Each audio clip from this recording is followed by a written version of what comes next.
ഇനി നമുക്കൊന്ന് രാജ്യ തലസ്ഥാനത്തേക്കൊന്ന് പോകേണ്ടതുണ്ട് അല്ലെ? നാളെ റിപ്പബ്ലിക് ദിനമാണ് അല്ലെ? രാജ്യം 77ാമത് റിപ്പബ്ലിക് ദിനാഘോഷങ്ങളുടെ ഭാഗമായി വലിയ സുരക്ഷയിലാണ്. കഴിഞ്ഞ നവംബർ 10 ഡൽഹിയിലെ ചെങ്കോട്ടയ്ക്ക് സമീപം സ്ഫോടനമുണ്ടായ പശ്ചാത്തലത്തിൽ പഴുതടച്ച സുരക്ഷാ സംവിധാനങ്ങളാണ് ഒരുക്കിയിട്ടുള്ളത്. ഒപ്പം തന്നെ ക്രിമിനൽ പശ്ചാത്തലമുള്ളവരെ കണ്ടെത്താൻ കഴിയുന്ന ഫേഷ്യൽ റെക്കഗ്നിഷൻ സംവിധാനമുള്ള AI കണ്ണടകൾ ധരിച്ചാണ് കർത്തവ്യപഥിൽ പോലീസ് ഉദ്യോഗസ്ഥർക്ക് ഡ്യൂട്ടി നൽകിയിട്ടുള്ളത് എന്നുള്ളതാണ്.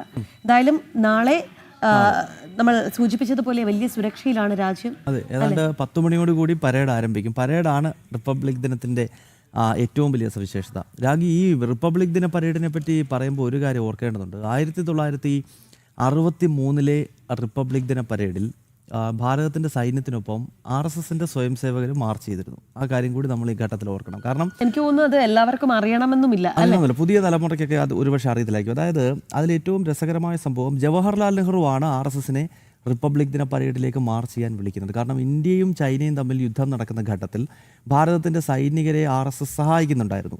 സൈനികർക്ക് രക്തം നൽകുക, അങ്ങനെയുള്ള സഹായം നൽകിയതിൻ്റെ അടിസ്ഥാനത്തിലാണ് 63 റിപ്പബ്ലിക് ദിന പരേഡിൽ ഭാരതത്തിൻ്റെ സൈനികർക്കൊപ്പം സ്വയം സേവകർ മാർച്ച് ചെയ്തു. അതൊരു വലിയ സംഭവമാണ്.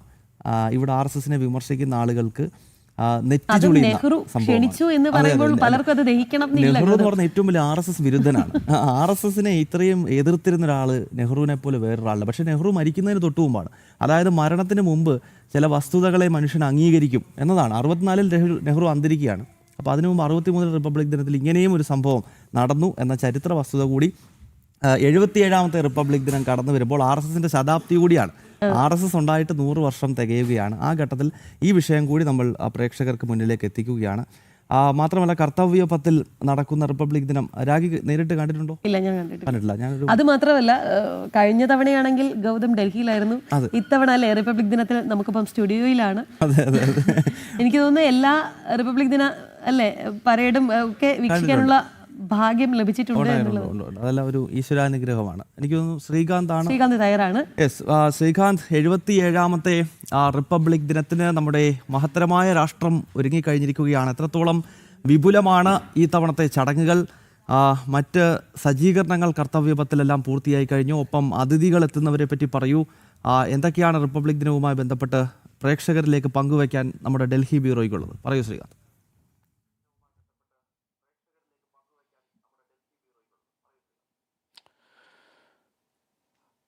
ഗൗതം, 77ാമത് റിപ്പബ്ലിക് ദിനം ആഘോഷിക്കുന്നതിന് രാജ്യം തയ്യാറെടുത്തു കഴിഞ്ഞു. കർത്തവ്യപഥിൽ എല്ലാ ഒരുക്കങ്ങളും ഇതിനോടകം തന്നെ പൂർത്തിയായിട്ടുണ്ട്. ഏറ്റവും പ്രധാനപ്പെട്ട കാര്യം, വന്ദേമാതരത്തിൻ്റെ 150ാം വാർഷികത്തോടനുബന്ധിച്ച് അതാണ് ഇത്തവണത്തെ റിപ്പബ്ലിക് ദിനാഘോഷങ്ങളുടെ തീം. എല്ലാ സംസ്ഥാനത്തു നിന്നും ടാബ്ലോകൾ ഇക്കുറി ഉണ്ട്. അതോടൊപ്പം തന്നെ നമ്മുടെ സൈനിക ശക്തി അത് വിളിച്ചോതുന്ന പരേഡ് നമ്മുടെ കർത്തവ്യപഥിൽ അരങ്ങേറുകയും ചെയ്യും. ഇത്തവണ മറ്റ് വിപുലമായ പരിപാടികൾ കൂടി ഇതിൽ ഉൾപ്പെടുത്തിയിട്ടുണ്ട്. അതായത് ശ്വാന സേന, അതോടൊപ്പം ഒട്ടകങ്ങൾ ഉൾപ്പെടുന്ന സേന, അങ്ങനെ ഇന്ത്യൻ സൈന്യത്തിൻ്റെ ഭാഗമായ നമ്മുടെ രാജ്യത്തിൻ്റെ സുരക്ഷ, അത് രാജ്യസുരക്ഷയ്ക്ക് വേണ്ടി പ്രവർത്തിക്കുന്ന, അത് ഏത് തലത്തിലുള്ളതോ ആയിക്കോട്ടെ, അത് മനുഷ്യരോ മൃഗങ്ങളോ അങ്ങനെ എന്തോ ആയിക്കോട്ടെ, അവർ മുഴുവൻ ഈ റിപ്പബ്ലിക് ദിന പരേഡിൽ അണിനിരക്കും എന്നുള്ളതാണ് പ്രധാനപ്പെട്ട കാര്യം. യൂറോപ്യൻ യൂണിയൻ നേതാക്കൾ ഇതിനോടകം തന്നെ അതിൽ ഒരാൾ എത്തിക്കഴിഞ്ഞു. അടുത്ത ഒരാൾ ഇന്ന് ഉച്ചയ്ക്ക് ശേഷം എത്തും. അവരുടെ വരവ് ഇന്ത്യയെ സംബന്ധിച്ചിടത്തോളം ഇക്കുറി വളരെ പ്രധാനപ്പെട്ടതാണ്. കാരണം യൂറോപ്യൻ യൂണിയനുമായി നമ്മൾ മദർ ഓഫ് ഓൾ ഡീൽസ് എന്ന് പറയുന്ന, അങ്ങനെയാണ് ആ ഡീൽ, യൂറോപ്യൻ യൂണിയനുമായി ഒപ്പുവയ്ക്കാൻ പോകുന്ന കരാറിനെ ലോകം തന്നെ വിശേഷിപ്പിക്കുന്നത്. അങ്ങനെ ഒരു കരാറടക്കം ഒപ്പുവയ്ക്കാൻ പോകുന്നു എന്നുള്ളതാണ് പ്രധാനപ്പെട്ട കാര്യം. ഇന്ന് രാഷ്ട്രപതി ദ്രൗപദി മുർമു ഇന്ന് രാജ്യത്തെ അഭിസംബോധന ചെയ്ത് സംസാരിക്കും.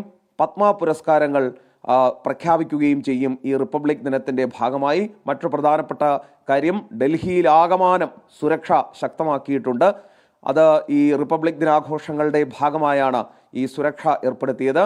കഴിഞ്ഞ ദിവസങ്ങളിൽ ചില ഇൻ്റലിജൻസ് റിപ്പോർട്ടുകൾ പുറത്തു വന്നിരുന്നു. അതായത് റിപ്പബ്ലിക് ദിനത്തോടനുബന്ധിച്ച് രാജ്യത്ത് ഏതെങ്കിലും തരത്തിലുള്ള ഭീകരാക്രമണത്തിന്, പ്രത്യേകിച്ച് ഡൽഹിയിൽ ഭീകരാക്രമണത്തിനുള്ള സാധ്യതകളുണ്ട് എന്ന ഇൻ്റലിജൻസ് റിപ്പോർട്ടുകളുടെ കൂടി പശ്ചാത്തലത്തിലാണ് സുരക്ഷ കർശനമാക്കിയിട്ടുള്ളത്.